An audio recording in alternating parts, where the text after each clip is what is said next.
คือมีนายพอเต้เกิดจะไม่ก็เกิดมันจุลในซอกไม่ก็ปุกยมหาฉันบางชีสำหรับกวดหรือมวยลูกชิงกับเรียมเก๋กลายไปดามเพลย์โดยจงเพลย์ขมิ้นนะเคยเน็บชงกับบัดเอาเก๋นี่ยัยตีอะไรจับบอมพอดคือมีซาใส่ครีมตัวผนกท่าลือจงตาฟูในชีวิตแบบนึงเรื่องนึงจัดกัดกระไดหายมีนสำได้ระบเนี่ยสลับครูตาปีบะรุ่ยพอดปีตูนะบองลูกรู้บองโอ้จินหายไอ้ก่อหัวหายขยมหนุ่มปนสริขยมเมาขยมหายในตั้งปีเมาขยมจังปังในตั้งปีอาจุยจังปังในตั้งปีอาจุยปกขยม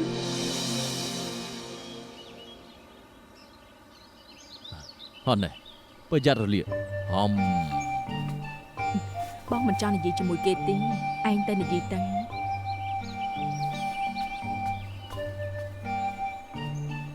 ลูกใส่ชิวขยมเมียนกาจังไอ้ลูกใส่จุยขยมนึกบองใส่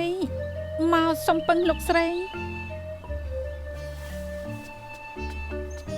ยังไม่จำมันพวกเกยลปรมหรืออ่างลูกใส่ชิวทำมันบ้านเต้ตายจังไอ้บองจักตายสมตัวเกดับตัวถามไหมเกสมันแต่คลุนเกจินนะเธอกาเอาไฟบังกลมตีเกทาบาบองมันปรมก็มันไอ้ได้ประเดี๋ยวประดาแมนเกสมันแต่คลุนไอจีแปรหามันตกมุกอเกแมนบองใส่ก็มันจังไอ้ช่วยมนุษย์สำคัญจริงมันซ้ำอเกบานจัดอย่างนังตีโอ้ยขยมดังทันหลงบาดดอดบองแต่ช่วยชีวิตมนุษย์ไอ้สันสัมบอลบานจันนะบองตกทาดำไปคลุนไอ้ดำไปปอนใส่ดูขยมจ้าเธอละอบันละอบานลูกสไลชิวพิซาไตอย่ามาไม่ในช่องในใจจะไม่ชอบแหมลูกสไลชิวสมโตจีกับหกยมสังคมทะลุสไลอาจุยบานจุยชันมังจิงลงมาจากชิวขนมสุบันช่ำคืนลงมาจานเนอร์วิเฮียโดนจีสนับแต่เม้นใบซาเจียงดอกเนี่ยสำหรับโจลมาท่าหนึ่งจับกอดโจกเตอร์ช่ำมาดังกึศฟื้นอย่าไม่เต้บีโบหายเจี๊ยบทโนมันหล่อจังบานในทามิช่ำหนึ่งลูกมาจ้าไอ้แต่เม้นครูธนาแม่เน่พอให้จะเปียป้อนหนึ่งลูกมาจากชิวลูกครูสู้เปียป้อนไอ้หนึ่งยืงส้มสัวถาพโนมาได้ลุกนึกใบวิเฮียโดนจีแมนได้เตี้ยนังหายจังวีวอหายชมตู่เตี้ยมุนนี่วิเฮียโดนจีออกกำลังชีวิตหายห้องซุยก็ออกได้เมียนครัวถมมวยนังมัดดอเนี่ยเนรัวชบ้าจะจุบครัวถนัดเนี่ยสลับก่อนเนมันบ้านศกได้โลกกลัวแต่ปัญญาเรือพโนระบอบมาได้ลูกเจนเตอร์ยกล้อเรือแต่สระกับนาระบอบลูกเติมประพบดาววิ่งจังเติมอาจจะรุ่ยพอดไปครัวถนัดหนึ่งปนตายเตอร์เฮยหนึ่งเมาเลื่อนบพอดวิ่งกับดอกทั้งไงได้ลงมาจ้าชมมือปลอดแต่เต้นรวยเฮยปีทั้งไงกร้อยจะทั้งไงละอซาซ้ำหนึ่งจิตพโนบ้าลงมาจ้ามันชับดำนากาตีกลองพอดปีทั้งไงเตียนทั้งไงละอบรรทบคือเนื้อใบไข่กร้อยเตียนใบไข่กร้อยแย่จังปุยเชิงมันรุ่ยพอดปีครูธนาตีลงมาจ้าไอ้ยังเป็นเรื่องเฮยมันอาจจะดังเลยชับแต่ชุบมาได้คือไม่ชับมันจำใบคลายตีมันจำใบคลายตีตัวเนี่ยเนื้อรัวรุ่ยพอดชมคลายแต่มาได้ลงมาจ้าเนื้อขางกรอบมันบานศกตีนึ่งมารกเนี่ยถึงปีรอดจุบนะยอมมันจองขึ้นมาได้คือไม่รอจุบเต้ลงมาจ้ายืนก็มันจังได้จังเรือเรือตัวแต่เฮยนะบ้านเฮยจังได้เชิญมังจีเมียนแต่ไปเยี่ยเปสันเสนาลงมาจ้ามีปัญหาอะไรผัดตัวไหนก็ได้จับมือตะกรุดไปอาจทั่วไอ้ลูกนี่ยีบานอ่อนครูตาในครูทั่วอารมณ์จ้าชื่อเป็นเยการกัดกระไดหายไอเป็นเยบานดอกทั้งไงเติมกันกระไดผู้ยังอาจเลือดเป็นหนึ่งตัวพอต่างบ้านแต่พอทางมึงงี้สุรรกที่ปรุงเรื่องนึงเปิดชื่อจำไหลนะฮัดเอ็ดเนเปิดได้จงตาฟูจัดสลับสลายชโมลุงจังจงตาฟูเป็นมันก็เช่นสระเชนเซงได้ขมิ้นหัดพาทาเกมันสกอปปกยำเตมันแม่นเตแล้วสลายเซงหัดไอ้ก้อนนี่ยังจังไอ้ทาประหายจิสกวาขยมก่อนนึกคืนมาพิชนามุนเป็ดได้จงตาฟูจะเจนขยมจูนดำนาเกขยมสัวเกทาหัดไอ้สลับแต่ตรจะเจนเกนี่ยังกระดกกระดูทามันจ่องจะลิมุมวยชีวิตเตปลุกจะลิมุขมิ้นทั้งไงนาเงือบก็บารวยเต មួយថ្ងៃក្រៅពីយប់ចេញព្រឹកចូលទល់មុខនឹងធុងលាមកទាំងនោះអ្នកណាក៏មិនដែលជួបអ្នកណាក៏មិនស្គាល់ ខ្ញុំដឹងហើយឃាតករនៅប្រាប់ជើងតាហ្វូថាខ្លួនឯងគឺឈិនម៉ាំងជីធ្វើឲ្យជើងតាហ្វូយល់ថាអ្នកដែលសម្លាប់នឹងចាប់ចម្រិតគឺឈិនម៉ាំងជី ដើម្បីនិយាយកុហកហ៊ានសម្លាប់មនុស្សម្នាក់ទម្លាក់លឿនអ្នកផ្សេង ឃាតករម្នាក់នោះគឺលោកជីងទេដឹង អាចប្រហែលជាគេ អេបង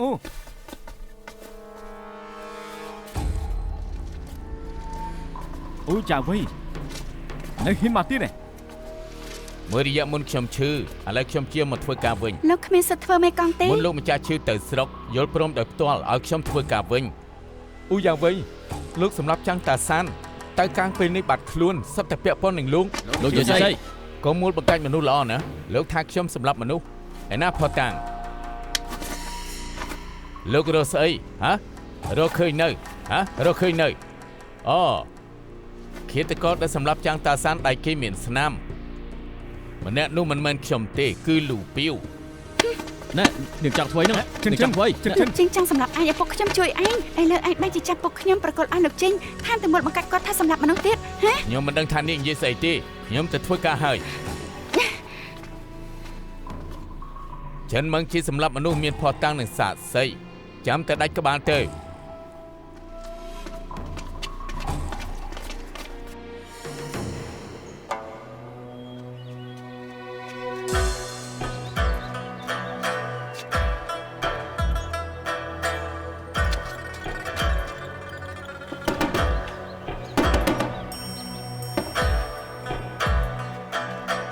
លើកមុនសន្តិសុខមកសួររួចហើយស្អីក៏ខ្ញុំអត់បានឃើញដែរ ឮសំឡេងខ្ញុំក៏រត់ចេញមកឃើញតែសាកសពនោះនៅលើដី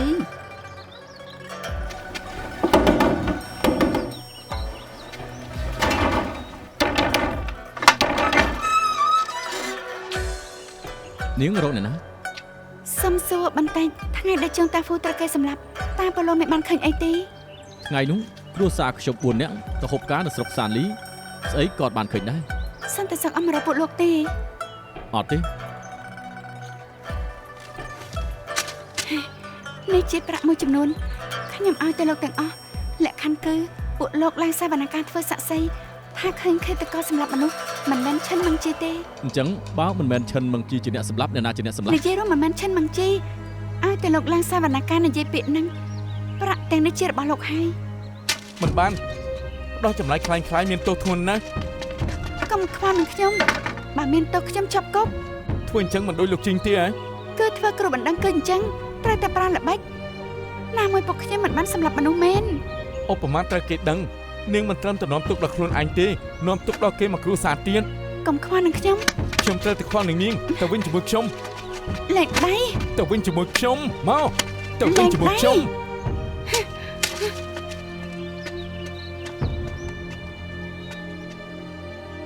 បងប្អូនដឹងថាស្រុកឈិញស៊ីងអ្នកអកតញ្ញូជាងគេជានរណាដែរទេ អ្នកណា ទៅគឺលោកជីងនឹងណា អូ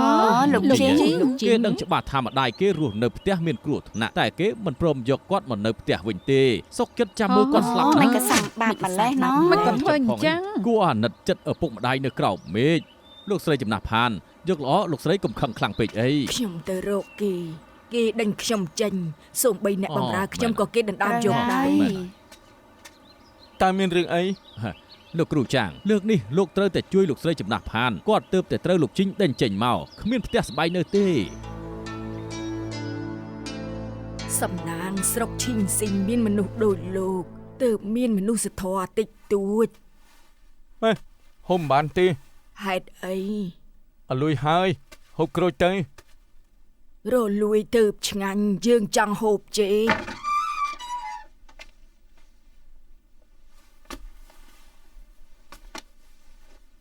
មិនក៏គាត់នៅនឹង លោកស្រីចំណាស់ផានគ្មានផ្ទះនៅខ្ញុំក៏នាំគាត់មកនៅទីនេះសិន តែគាត់ជាម្ដាយស្ត្រីរបស់ខ្ញុំ លើកមុនយើងបានជួយពួកឯងមិនអញ្ចឹងមិននឹងអាចធ្វើឲ្យលោកម្ចាស់ឈីវរំភើបលើកលែងទោសស្លាប់ឲ្យស៊ី តែ ហ្វុង ក៏លោកស្រីធ្វើគេស្លាប់ច្រើនណាស់ឥឡូវមកបង្កាច់ពុកខ្ញុំសម្រាប់មនុស្សទៀតផង អ្នកណាធ្វើអ្នកនឹងទទួលកូនយើងធ្វើកូនយើងអ្នកទទួល លោកស្រីចំណាស់អាយុច្រើនណាស់ហើយគាត់មិនអាចគ្មានកន្លែងនៅទេ នាងរៀនតាមលោកគ្រូចាងទៅ ខ្ញុំជាគ្រូរបស់គេ គេរៀនតាមខ្ញុំទៅត្រូវ យើងដឹងទំនាក់ទំនងអ្នកទាំងពីរហើយដូចជាចម្លែកពេកហើយគេអាយុច្រើនជាងនាងធ្វើជាសិស្សនាងប្រុសម្នាក់ស្រីម្នាក់គ្រូនិងសិស្សតែ2នាក់រស់ក្នុងផ្ទះតែមួយរញ៉េរញ៉ៃណាស់ រញ៉េរញ៉ៃយ៉ាងម៉េចពួកខ្ញុំបានប្រពៃពិធីគោរពគ្រូជាផ្លូវការណាខ្ញុំជូនចេកមួយផ្លែឲ្យគេជាអំណោយទៀតផង ជូនចេកមួយផ្លែអីក៏អត់ម្លេះ អន់ម្លេះយ៉ាងម៉េចខ្ញុំយករបស់ល្អជាងគេនិងចូលចិត្តជាងគេជូនឲ្យគេគ្រូដូចជាខ្ញុំទៅរកឯណាបានទៅ អូយើងយល់ហើយការពិតមិញនឹងយើងចង់ហូបចេកនោះលោកមិនព្រមឲ្យខ្ញុំហូបការពិតចង់ទុកឲ្យគេសោះនៅថាមិនរញ៉េរញ៉ៃទៀតគេឲ្យចេកនាងហូបលោកក៏យកផ្លែប៉ោមគេមកហូបនេះហៅថាគ្រូនិងសិស្សហ៎នេះហៅថាជារឿងដែលគេដឹងគ្រប់គ្នាអ្នកណាក៏ដឹងដែរ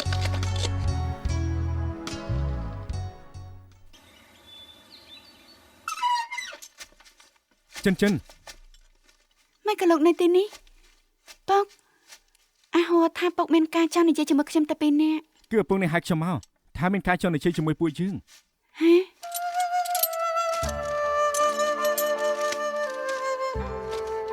ចិនពុកខ្លាចតែលែងមានពេលបានជួបឯងទៀតនៅសល់3ថ្ងៃទៀតលោកម្ចាស់ឈីវច្បាស់ជាមកវិញហើយពុកនឹងត្រូវគេកាត់ក្បាលការពិតពុកមិនដែលខ្លាចស្លាប់ទេពុកបារម្ភតែមួយគត់អ្នកដែលពុកបារម្ភជាងគេគឺឯង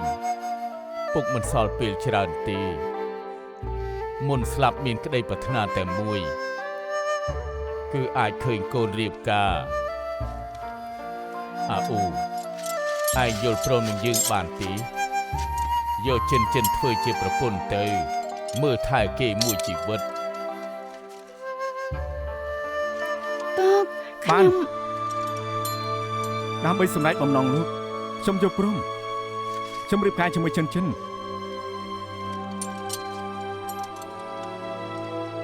នៅសល់ពី3ថ្ងៃពួកយើងត្រូវតែបញ្ញាប់រៀបចំទៀតបានជួយរៀបការមិនដឹងតាន់ពេលឬអត់ទេ នេះជារឿងអនាគតមិននឹងអាចបញ្ញាប់យ៉ាងហ្នឹងខ្ញុំគិតថាលោកគ្រាន់តែបន្តមកពេលប៉ុណ្ណោះ ខ្ញុំនឹងថារៀបការក្នុងគុកពិតជាលំបាកដល់នាងខ្ញុំសន្យាខ្ញុំនឹងប៉ះពើមង្គលការវិញ ខ្ញុំមិនប្រកាន់រឿងហ្នឹងទេ មិនមែនរឿងហ្នឹងរឿងអីទៅពីមុនពួកយើងមានការយល់ច្រឡំប៉ុន្តែពីនេះដឹងច្បាស់ហើយ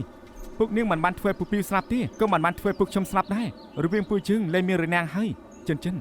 ញុំមិនអាចប្រែប្រួលចំពោះនាងទេនាងក៏បានដឹងដែរ សំទោសខ្ញុំប្រែហើយខ្ញុំឈប់ស្រឡាញ់លោកហើយ នាងមានអ្នកផ្សេងហើយជាអ្នកណា ជាអ្នកណាមិនពាក់ព័ន្ធនឹងលោកទេ ចិនខ្ញុំចង់ដឹងថាងមីងមែនទេ គេថត់ណាស់អ្នកដែលខ្ញុំស្រឡាញ់រឿងរើសំល្មមសង្ហាគួសំ សង្ហាគឺអាហួរ អាហួរគ្មានចំណេះដឹងនិយាយស្ដីក៏គ្មានន័យអ្នកដែលខ្ញុំស្រឡាញ់ពូកែសម្ដីមានទេពកោសល មានចំណេះដឹងពូកែសម្ដីឬមួយទីប្រឹក្សាចិន ហើយយ៉ាមិនក៏លោកល្ងងម្លេះមានចំណេះដឹងហើយពូកែសម្ដីរឿងរើសង្ហាគួសំស្រុកឆេញសិងទាំងមូលក្រៅពីចាំងសវ័យនៅមាននរណាទៀត ចាំងស៊ឺវៃ នេះពុកខ្ញុំពេលនេះគឺមានរឿងលោកកុំប្រដេះផ្ដាស់ណាបើសឺវ័យយ៉ាងម៉េចចាំមកខ្ញុំមកលើកលែលោកទេហ៎ សារភាពហើយទីបំផុតសារភាពហើយខ្ញុំថាជួហើយនាងនឹងចាំងស៊ឺវៃស្រឡាញ់គ្នាម្នាក់អៀនម្នាក់ខ្លាចខ្មាស់គេច្បាស់ជាមិនសារភាពទេទើបខ្ញុំនឹងឪពុកនាងរៀបចំល្បិចឲ្យនាងសារភាព លោករំកំណត់នឹងពុកខ្ញុំហ៎ ពួកនាងចង់ឲ្យនាងរៀបការជាមួយខ្ញុំគឺខ្លាចទេតែពួកនាងចង់ឲ្យនាងរៀបការជាមួយអ្នកដែលនាងស្រឡាញ់ពិតប្រាកដចិនណានេះគឺក្តីប្រាថ្នាពុកនាង ហើយយ៉ារៀបការជាមួយនឹងចាំងស៊ឺវៃទៅ យ៉ាងណានាងក៏ស្រឡាញ់គេដែរ មកពីលោកទាំងអស់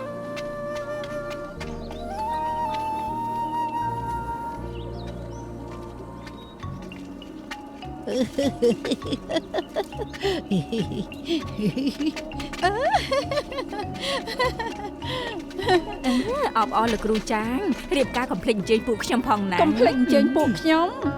ពួកនាងនិយាយអី ត្រូវហើយរឿងកំពុងរៀបគម្រោងលោកគ្រូចាងមិនទាន់ដឹងទេ អ្នកនិទានរឿងពួកយើងធ្វើឲ្យគេមើលទៅ មកលោកគ្រូចាងអង្គុយសិនទៅមើលរួចលោកនឹងយល់ហើយ ឥឡូវខ្ញុំគឺមេកងសះហៅនាងគឺចិនចាប់ផ្ដើម ចា ចិនប្រាប់ខ្ញុំមកតើអ្នកណាជាអ្នកដែលនាងស្រឡាញ់គឺផាន់អឺមីង មិនមែនគេទេគេធាត់ណាអ្នកដែលខ្ញុំស្រឡាញ់រៀងរើសំល្មម សង្ហាគួសម រៀងរើសំល្មមសង្ហាគួសមគឺអាហួរ អាហួរគ្មានចំណេះដឹងនិយាយស្ដីក៏គ្មានន័យអ្នកដែលខ្ញុំស្រឡាញ់មានចំណេះដឹងច្រើនហើយពូកែសម្ដី មានចំណេះដឹងច្រើនហើយប្រកែសម្ដីអ្នកដែលនាងស្រឡាញ់គឺទីប្រឹក្សាយិនមែនទេ ហីយ៉ាមិនក៏លោកល្ងងម្ល៉េះរៀងរើសង្ហាមានចំណេះដឹងហើយពូកែសម្ដីស្រុកឈិញស៊ីងទាំងមួយនៅមានអ្នកណាទីមិនចាងស៊ឺអ្វីទេសំណប់ចា លោកគ្រូចាងរាល់ដងលោកមានគុណធម៌ពេញមាត់អ្មិនក៏កលិចកលុចម្លេះសម្បកក្រៅគ្រូហើយនឹងកូនសិស្សធៀបពិតគឺជាប្តីប្រពន្ធសូមសរសើរ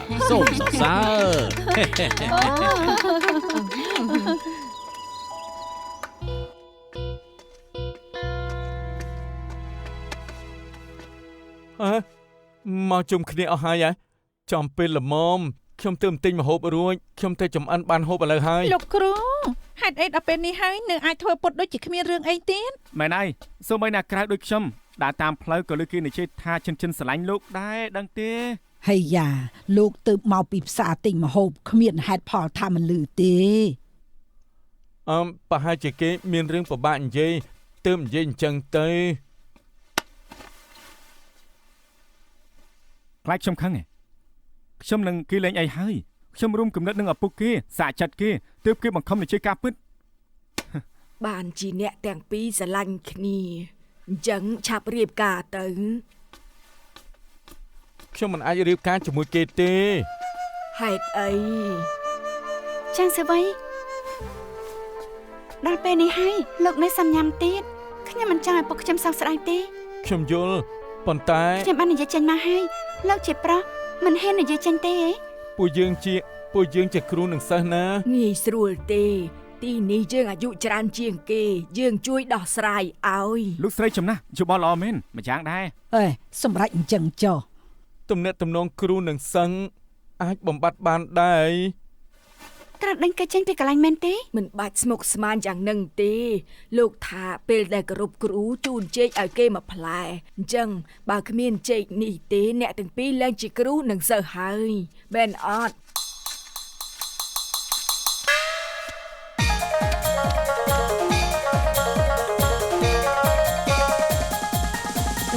ឥឡូវយើងសូមប្រកាសអ្នកទាំងពីរឡើងជាគ្រូនឹងសិស្សហើយ ពួកអញ្ចឹងបានដែរ ហើយយ៉ាលោកស្រីចំណាស់មានកិត្យានុភាពគាត់ថាបានច្បាស់ជាបាន ល្អណាស់ពេលនេះអ្នកស្រឡាញ់គ្នាបាន បានខ្លាចជាគូហើយ ជាគូហើយ ចិន លោកសុខចិត្តយកខ្ញុំធ្វើប្រពន្ធមែនទេកុំថាខ្ញុំបង្ខំលោកណា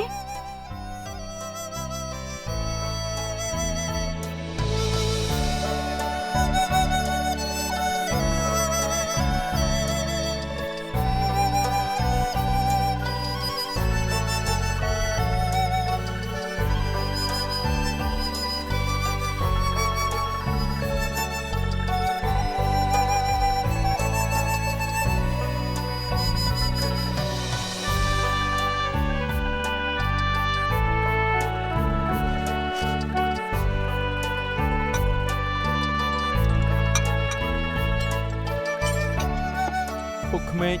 ពិសាតែ ច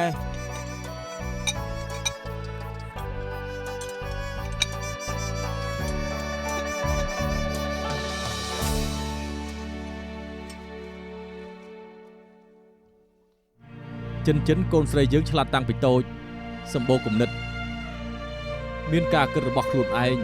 ចូលចិត្តធ្វើយ៉ាងម៉េចគឺធ្វើយ៉ាងហ្នឹងមិនស្ដាប់សម្ដីអ្នកណាទេយើងជាឪពុកគេពិតជាស្រឡាញ់គេខ្លាំងណាស់និងថ្នាក់ថ្នមគេណាស់ធ្វើជាប្តីគេប្រហែលជានឿយហត់បើថ្ងៃក្រោយគេមានរឿងធ្វើមិនបានល្អឥឡូវយើងសូមទោសឯងជំនួសគេ សង្ឃឹមថាឯងអនុគ្រោះឲ្យគេថ្ងៃក្រោយយើងគ្មានឱកាសក្នុងការដាស់តឿនគេទៀតទេ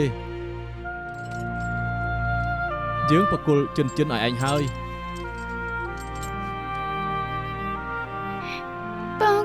ពុកក្មេងខ្ញុំមិនបាច់ឲ្យចិនស្ដាប់សម្ដីខ្ញុំទេឲ្យគេធ្វើជាខ្លួនឯងទៅបានហើយពុកក្មេងខ្ញុំនឹងស្រឡាញ់គេឲ្យដូចពុកក្មេងអញ្ចឹងមិនបាច់បារម្ភទេពុក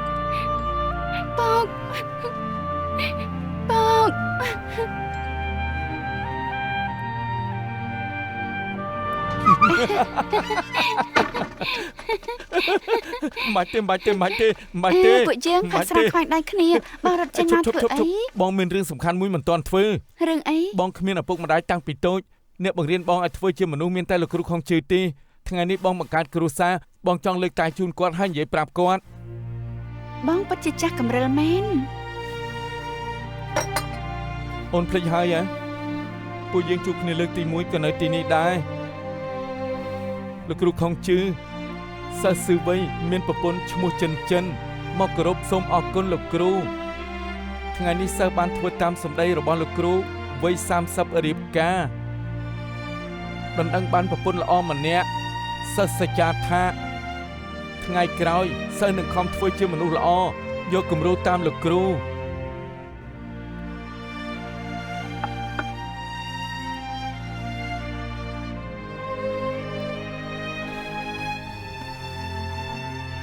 ប្រពន្ធសម្លាញ់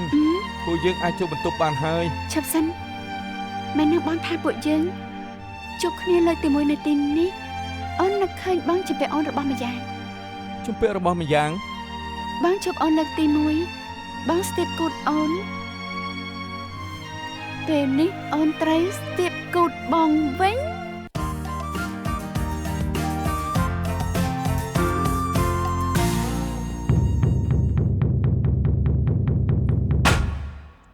មិនបានទេនៅមុខលោកគ្រូមិនអាចធ្វើរឿងចឹងបានទេមិនបានទេបងប្រាប់អូនណាកាលនោះអូនប្រាប់បងថាអូនឈ្មោះហឺហុយចិនគូតដែលបងស្ទាបគឺគូតហឺហុយចិនមិនមែនជាគូតឈិនទេចាសវ័យបងកាន់តែកលិចកលុចហើយអូនជាអ្នកកុហកបងមុន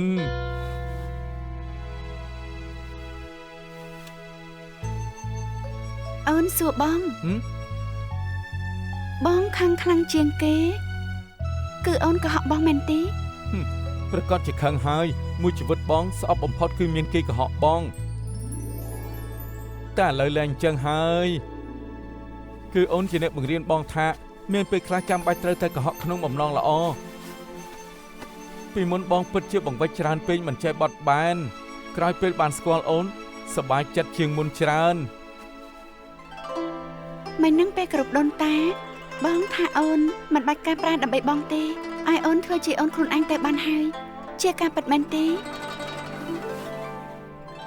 ជាការពិត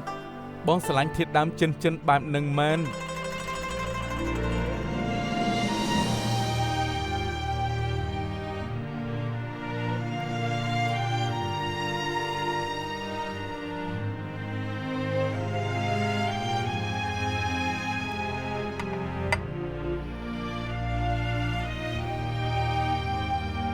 ប្រពន្ធសម្លាញ់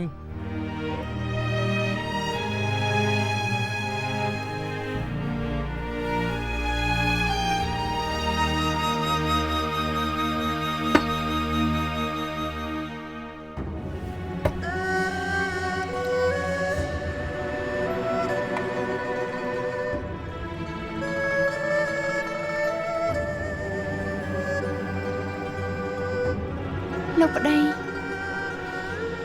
សំទោសអូនមិនកុហកបងមិនបាន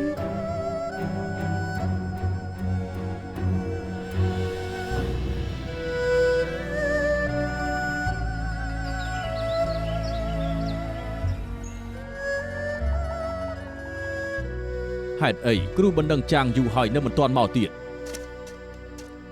ចិនម៉ងជីលោកអាចតវ៉ាឲ្យខ្លួនឯងទេលោកម្ចាស់ឈីវឈិនម៉ងជីរបួសបំពង់កតវ៉ាខ្លួនឯងមិនកើតទេចង់ឲ្យចាងស៊ឺវ័យជាអ្នកតវ៉ាជំនួសចាងស៊ឺវ័យមិនទាន់ឃើញមកអញ្ចឹងកាត់ក្តីយ៉ាងម៉េច លោកម្ចាស់ខ្ញុំដឹងគ្រូបណ្ដឹងចាងនៅឯណា អ្នកគ្រូ អ្នកនាងឈិនអូមិនមែនទេគួរហៅថាលោកស្រីចាងទើបត្រូវតើគ្រូបណ្ដឹងចាងនៅឯណា លោកម្ចាស់ថ្ងៃនេះប្តីខ្ញុំមិនស្រួលខ្លួនឡើយសវនាការមិនកើត អូម្សិលមិញអ្នកទាំងពីរទើបរៀបការថ្ងៃនេះស្រាប់តែមិនស្រួលខ្លួនអញ្ចឹង យប់មិញរាត្រីផ្សំដំណេកនឹងណាលោកម្ចាស់យល់ហើយមែនទេ យើងយល់ហើយបានជាអញ្ចឹងរឿងក្តីនេះចាំលោកគ្រូចាងស្រួលខ្លួនចាំកាត់ក្តី លោកម្ចាស់អ្នកស្លាប់ក្នុងឃាតកម្មនឹងគឺជាមហាសេដ្ឋីនៅជាងណានឥឡូវជាងណានទាំងមូលគឺសុទ្ធតែចង់ឲ្យពួកយើងបញ្ញាប់កាត់ទោសឃាតករបើលោកបញ្ជាពេលទៀតនោះនឹងត្រូវគេបន្ទោសថាលោកមិនចេះធ្វើការអញ្ចឹងដល់ពេលនោះនឹងប៉ះពាល់ដល់កិត្តិយសស្រុកឈិញស៊ីងទាំងមូលអ្នកទាំងអស់គ្នាមិនថាអញ្ចឹង ត្រឹ ទេ មយ៉ាងដែរ ត្រូវម្យ៉ាងដែរមែនហើយ លើកមុនពជាពេល10ថ្ងៃម្ដងហើយដឹងអី អាយ៉ាមិនគួរបញ្ជាពេលទៀតទេលោកម្ចាស់ មិនបាច់ឲ្យខ្ញុំមកម្ដងទៀត លោកម្ចាស់ខ្ញុំក៏មិនគ្រប់ត្រូវបញ្ជាពេលដែរធ្វើត្បិតប្តីខ្ញុំនៅទីនេះតែខ្ញុំអាចឡើងសវនាការជួបប្តីតវ៉ាក្តីឲ្យពុកខ្ញុំស្រីក៏អាចឡើងសវនាការបានដែរ មែនហើយ នាងកើតចេញពីគ្រួសារគ្រូបណ្ដឹងនាងគួរតែដឹងច្បាស់ពីច្បាប់មហាឈិញក្នុងនាមជាមនុស្សស្រីមិនអាចឡើងសវនាការបានទេ លោកម្ចាស់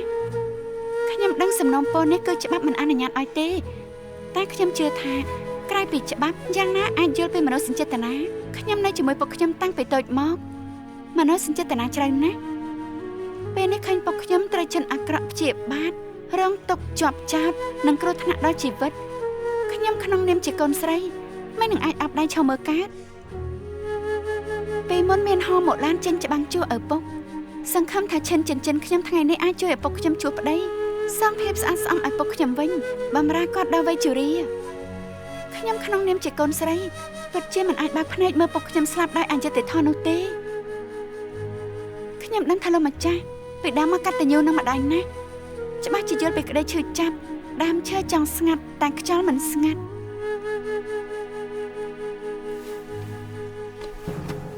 សូមលោកម្ចាស់មេត្តាធ្វើខុសគោលការណ៍ម្ដងឲ្យខ្ញុំឡើងសវនាការតវ៉ាឲ្យពុកខ្ញុំ សូមលោកម្ចាស់ឈឺមេត្តា សូមលោកម្ចាស់ឈឺមេត្តាយើងយល់ចិត្តនាងជួយដល់ឪពុកអនុញ្ញាតឲ្យនាងឡើងសវនាការតវ៉ាឲ្យឪពុកប៉ុន្តែមានតែមួយលើកនេះទេគ្មានលើកក្រោយឡើយ អរគុណលោកម្ចាស់មេត្តា អញ្ជើញលោកស្រីចាងចូលសាវនាការ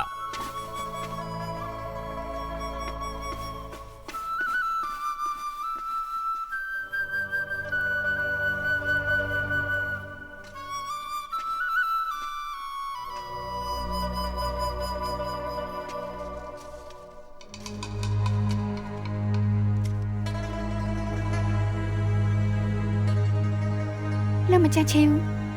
ពួកយើងកាត់ក្តីថ្ងៃនេះគឺករណីចុងតាហ្វូត្រូវគេសម្លាប់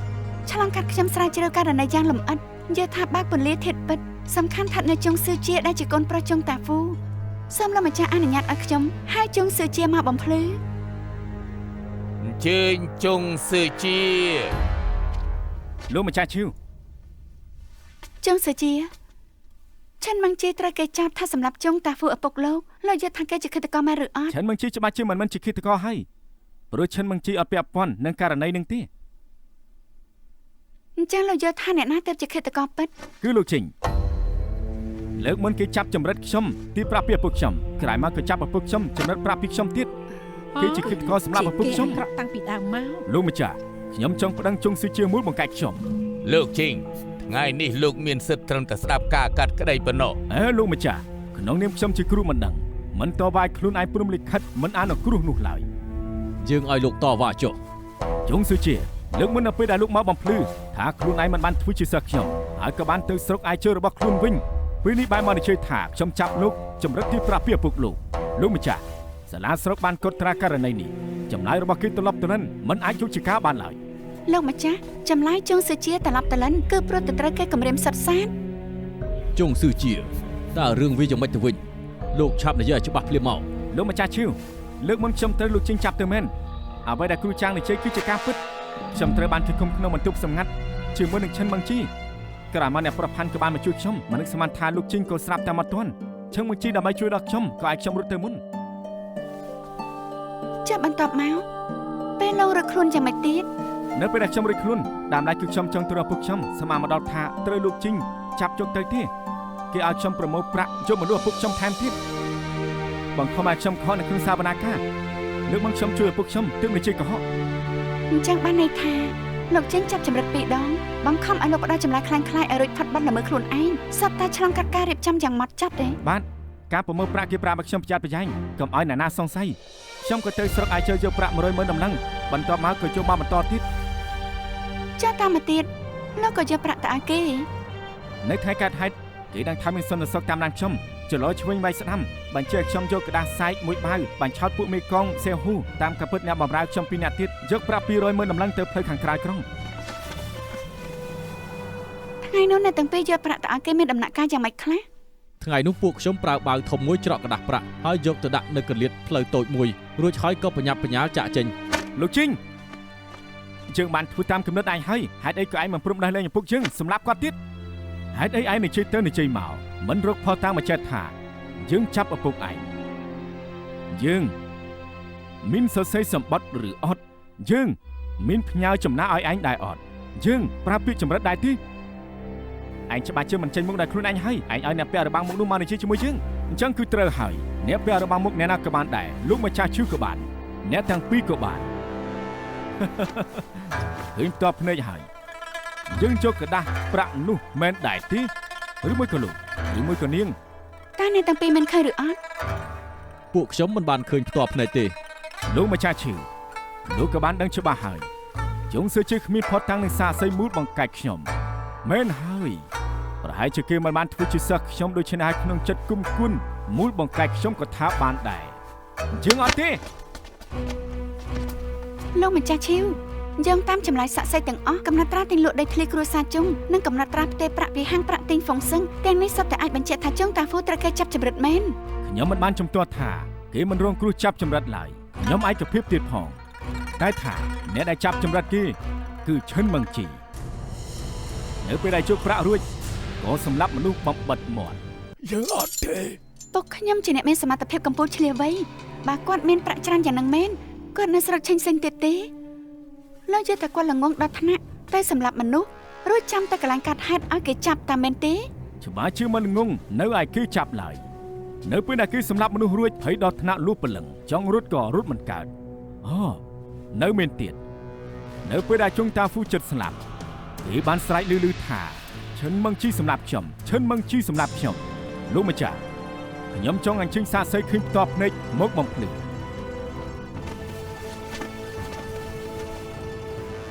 ថ្ងៃនោះខ្ញុំទិញអីវ៉ាន់នៅផ្សារស្រាប់តែឃើញជុងតាហ្វូទៅថេតថារត់ចេញមករត់បដាស្រែកបដាថាឈិនមង្ជីចង់សម្លាប់ខ្ញុំ ឈិនមង្ជីចង់សម្លាប់ខ្ញុំឈិនមង្ជីចង់សម្លាប់ខ្ញុំដំបូងខ្ញុំស្ដាប់មិនច្បាស់ថាគេនិយាយថាម៉េចក្រោយមកក៏ស្ដាប់ឮច្បាស់ថាឈិនមង្ជីចង់សម្លាប់ខ្ញុំឈិនមង្ជីចង់សម្លាប់ខ្ញុំ មែនហើយដាំឡាយពួកខ្ញុំស្មានតែគេឡាប់សតិឃើញគេរត់ចូលដឹងហែមខ្ញុំក៏លេងខ្វល់នឹងគេទៅស្មានមកដល់ថាស្រាប់តែអ្នកមីងជួយស្រែកថាជួយផងម្នាក់មិញនឹងស្លាប់បាត់ទៅហើយផ្លូវដឹងហែមនោះជាផ្លូវកាត់ទៅផ្ទះខ្ញុំថ្ងៃនោះខ្ញុំបញ្ញាប់ក៏ដើរតាមផ្លូវកាត់នោះមិនស្មានថាខ្ញុំចូលទៅភ្លាមក៏ឃើញជុងតាហ្វូប្រឡាក់ឈាមពេញខ្លួនហើយក៏ស្លាប់បាត់ទៅ កាលនោះពួកខ្ញុំភ័យណាស់អ្នកមីងយ៉ាងស្រាប់តែស្រែកពួកខ្ញុំក៏លេចទៅក៏ឃើញឈិនមង្ជីឈរនៅពីក្រោយជុងតាហ្វូស្លាប់បាត់ឈិនមង្ជីលេចមុខនៅដឿងហែមនោះមិនឈិនមង្ជីសម្លាប់គេ ដោយសារជុងតាហ្វូស្រែកថាពួកខ្ញុំសម្លាប់គេព្រោះតាពេលឃាតករពិតប្រព្រឹត្តបទល្មើសបន្លំខ្លួនថាឈិនមង្ជី ឈិនមង្ជីល្បីឈ្មោះណាស់ស្រុកឈីងស៊ីងទាំងមូលអ្នកណាក៏ស្គាល់គេដែរ និយាយមិនខុសទេប៉ិតណាស់ពួកខ្ញុំនៅស្រុកឈិញសិងល្បីឈ្មោះប៉ុន្តែកុំភ្លេចថាជុងតាហ្វូចាក់ចេញពីស្រុកឈិញសិង20ឆ្នាំហើយរីឯ20ឆ្នាំមុនគេជាអ្នកចាក់លាមកកាលនោះគេប្រាប់លោកស្រីសៀងថាគេធ្វើការចាក់លាមកយប់ចេញព្រឹកចូលដូច្នេះអ្នកល្បីឈ្មោះនៅក្នុងស្រុកគេក៏មិនដែលជួបដែរសូម្បីឈិនមង្ជីនិងលោកចេញក៏គេមិនស្គាល់ដែរ មែនហើយគេបាននិយាយអញ្ចឹងមែននេះជាការពិត ហ៊ីយ៉ានាងក៏ថាដែរវាជារឿងកាលពី20ឆ្នាំមុន20ឆ្នាំមុនលោកស្រីសៀងអាចនឹងភ្លេចបាត់បង់ស្មារតីបន្តិចក៏មិនចម្លែកដែរលោកថា20ឆ្នាំមុនគេមិនស្គាល់ក៏បានដែរតែមិនបញ្ជាក់ថា20ឆ្នាំក្រោយគេមិនស្គាល់នោះឡើយនៅមានទៀតឥឡូវអ្នកដែលគួរឲ្យសង្ស័យជាងគេនោះគឺជាឈិនមង្ជីហើយនឹងអ្នកនៅក្នុងផ្ទះរបស់គេ គឺជាពួកនាងនឹងហើយយើងរកឃើញអីវ៉ាន់របស់ជុងតាហ្វូនៅផ្ទះនាងទៀតទីប្រឹក្សាចិនសូមចុះផតតាំងប្រគល់ឲ្យលោកម្ចាស់ឈីវដើម្បីធ្វើការពិនិត្យ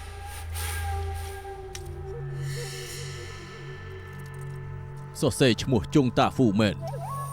យកអាវនេះឲ្យជុងស៊ឺជាមើលចាំមើលគេស្គាល់អត់ជុងស៊ឺជាអានឹងជាអាវឪពុកឯងមែនទេជំរាបលោកម្ចាស់ពិតជាឪពុកខ្ញុំមែនលោកម្ចាស់ត្រឹមផតតាំងនឹងអាចគ្រប់គ្រងម្ចាស់ថានៅពេលដែលឈិនម៉ងជីចាប់ជុងតាហ្វូរួចហើយក៏ឃុំគេនៅក្នុងផ្ទះខ្លួន លោកម្ចាស់ឈីវផោះតាំងអាចទម្លាក់លើគេបានឬអាចចម្លើយអ្នកចិត្តខាងគ្រាន់តែលើចុងតាហ្វូស្រ័យថាឪពុកខ្ញុំចង់សម្លាប់គេនឹងឃើញពុកខ្ញុំនៅផ្លូវដង្ហែមតែគ្មាននរណាឃើញឃាតករពិតជាអ្នកណាទេខ្ញុំមានស័ក្តិសិទ្ធិអាចបញ្ជាក់ថាអ្នកដែលសម្លាប់ជុងតាហ្វូមិនមែនជាពុកខ្ញុំទេ លោកម្ចាស់ឈីវខ្ញុំឈ្មោះទិញស៊ីធ្វើការឲ្យគេនៅក្រៅក្រុងរស់នៅក្នុងក្រុងជាមួយប្រពន្ធតកោឈិននិងកូនស្រី2នាក់លោកម្ចាស់ លោកម្ចាស់មួយគ្រួសារទិញចៃដន្យរស់នៅក្នុងដង្ហែមដែលជាកន្លែងកាត់ហេតុអាចឃើញច្បាស់នៅស្ថានភាពក្នុងដង្ហែមជំរាបលោកម្ចាស់ទៅនៅថ្ងៃទី10ខែហ្នឹងគឺថ្ងៃដែលកាត់ហេតុពួកលោកនៅណាបានឃើញអ្វីខ្លះ ខ្ញុំចាំបានថ្ងៃនោះពេលថ្ងៃត្រង់ខ្ញុំប្រឹងធ្វើការឲ្យឆាប់រួចដល់ពេលថ្ងៃត្រង់ខ្ញុំនិងប្រពន្ធជាមួយនឹងកូនស្រី2នាក់ក៏សម្រាប់នៅក្នុងផ្ទះ ប្រហែលជាដល់ពេលរសៀលកូនស្រីពៅខ្ញុំស្រាប់តែសប្បាយចិត្តទាញពួកខ្ញុំទៅក្បែរបង្អួចការពិតខាងក្រៅមានខ្លាញ់មួយហោះកាត់គេចូលចិត្តខ្លាញ់ណាស់ មែនហើយពួកខ្ញុំក៏កំដរគេមើលជាមួយគ្នាមើលស្រាប់តែឃើញក្នុងដង្ហែមមានប្រុសម្នាក់គៀកប្រុសម្នាក់ទៀតពីក្រោយបន្ទាប់មកប្រើកាំបិតចាក់សម្លាប់គេក្រោយមកខ្ញុំឃើញសេចក្តីប្រកាសសាលាស្រុកក៏ស្គាល់ជុងតាហ្វូតាមពិនគឺគេជាប្រុសរងគ្រោះកាលពីថ្ងៃនោះទាល់តែសោះ អញ្ចឹងឃាតករសម្លាប់មនុស្សគឺគាត់មែនទេ មិនមែនទេរឿងរើឃាតករនោះមានធំមាំមុនណាស់ស្មាបើកធំទូលាយ ហើយខ្ពស់ជាងនឹងសម្បល់ក៏ខ្មៅជាងនឹងដែរមានពុកមាត់តែឃាតករនោះគ្មានទេ បើគ្រប់គ្នាពិតជាឃើញឃាតករមែននោះហេតុអីក៏មិនប្រាប់សន្តិសុខទៅសួរតាំងពីដំបូងហេតុអី ព្រោះថ្ងៃទី2ពេលដែលសន្តិសុខមកសួរនាំពួកខ្ញុំទៅហូបការបងប្រុសខ្ញុំនៅស្រុកសានលីរហូតដល់ប្រហែលថ្ងៃមុនពួកខ្ញុំសួរអ្នកជិតខាងរឿងហ្នឹងពួកគេថាសាលាស្រុកចាប់បានឃាតករហើយដូច្នេះពួកខ្ញុំក៏ទុករឿងហ្នឹងនៅក្នុងចិត្ត ខ្ញុំចូលដល់សាវនាការទៅមើលឃើញអ្នកដែលគេចាប់បានមិនមែនឃាតករទេ លោកម្ចាស់ឈីវគ្រួសារទិញ3នាក់ឃើញកើតហេតុផ្ទាល់ភ្នែកសត្វតែបំភ្លឺថាពុកខ្ញុំមិនមែនជាឃាតករនោះទេបានន័យថាអ្នកសម្លាប់ជុងតាហ្វូជាអ្នកផ្សេងសូមលោកម្ចាស់កាត់ឲ្យឈិនមិនជាគ្មានទោសដោះលែងគាត់ទៅ បានជាករណីមានសាក្សីឃើញផ្ទាល់ភ្នែក ឈប់សិនលោកម្ចាស់មានចំណុចមួយខ្ញុំដូចជាមិនសូវយល់លោកពូទីងមិននឹងលោកថានៅពេលដែលកើតហេតុគ្រួសាររបស់លោក4នាក់នៅមើលខ្លាញ់មែនទេនឹងហេតុអីនៅពេលហ្នឹងមានតែ3នាក់ហើយចុះណាកូនស្រីពៅលោក កូនស្រីខ្ញុំទើបអាយុ7-8ឆ្នាំពួកខ្ញុំឃើញគេមិនទាន់ដឹងក្តីក៏មិនបាននាំគេមក គេក៏ជាសាក្សីម្នាក់ដែរហើយម្យ៉ាងទៀតអ្នកទី1ដែលបានឃើញនៅក្រៅបង្អួចអញ្ចឹងប្រហែលជាអ្វីដែលពួកគេឃើញប្រកាសជាអ្នកទី3មើលឃើញដែរហើយលោកម្ចាស់ដូច្នេះខ្ញុំយល់ថាចាំបាច់ត្រូវអញ្ជើញពួកគេមកស្ដាប់ការបំភ្លឺរបស់ពួកគេ បានអញ្ចឹងឲ្យគ្នាទៅហៅគេមកបំភ្លឺមក ស្រីពើទីងឪពុកម្ដាយឯងថាថ្ងៃទី10ខែហ្នឹងពេលដែលគ្រូសាររបស់ឯងទៅមើលខ្លែងឯងមានឃើញពូម្នាក់នេះនៅខាងក្រៅដែរទេហើយសម្រាប់ពូម្នាក់ទៀតឆាប់នឹងជិះភ្លីមក ពូម្នាក់នោះពូធំណាស់ យ៉ាងម៉េចទៀត គាត់មាន លើមុខគេមានប្រជ្រួយដែរទេ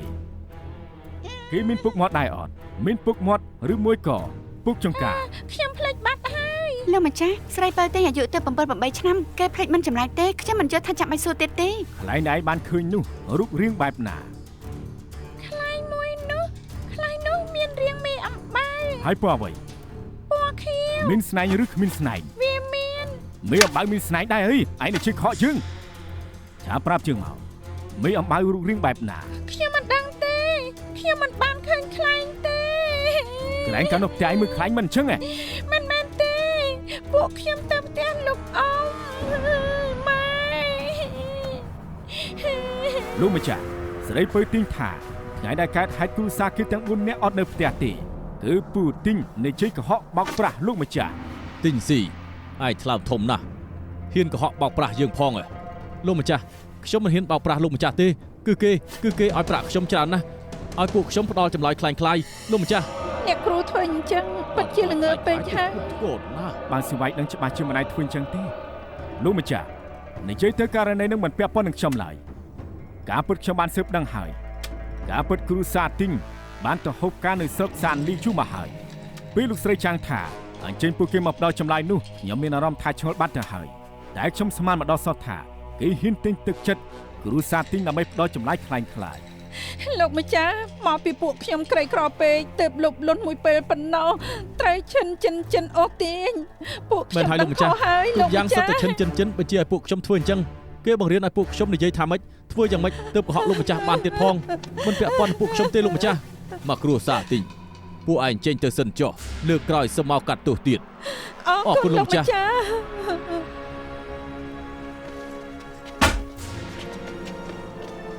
លោកស្រីចាងនាងថ្លើមធំណាស់នៅក្នុងភ្នែកនាងយើងពិតជាល្ងងខ្លាំងដល់ទៅឲ្យនាងលេងសើចបង្វិលបានមែនទេល្អថ្ងៃនេះយើងត្រូវតែពិន័យនាងពួកឯងធ្វើស្អីនឹង សូមលោកម្ចាស់មេត្តា លោកម្ចាស់មកពីលោកស្រីចាំងតែសារចង់ជួយពុកគ្មានកំណត់មួយសារលោកម្ចាស់ទេ លោកម្ចាស់មានចិត្តទូលាយសូមត្រាបណីផង លោកម្ចាស់ចង់វាយខ្ញុំមក លោកម្ចាស់ខ្ញុំសុខចិត្តទទួលពីនៃចំនួនលោកស្រីចាំង លោកស្រីចាងនាងថ្លើមធំណាស់ប្រមាថមើលស្រាលច្បាប់ប្រើប្រាស់ចិត្តយើងដែលអាសូរពិតជាអាម៉ាស់ខ្លាំងណាស់ទោះលើកលែងមិនបានសេនាវាយគេ80ដបងទៅ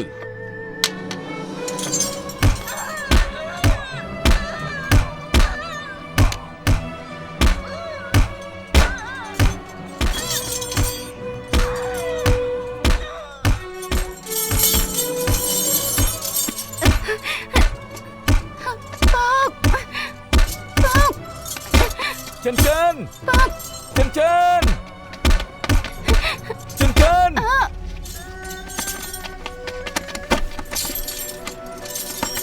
ចិនចិនចិនចិនចិនចិនចិន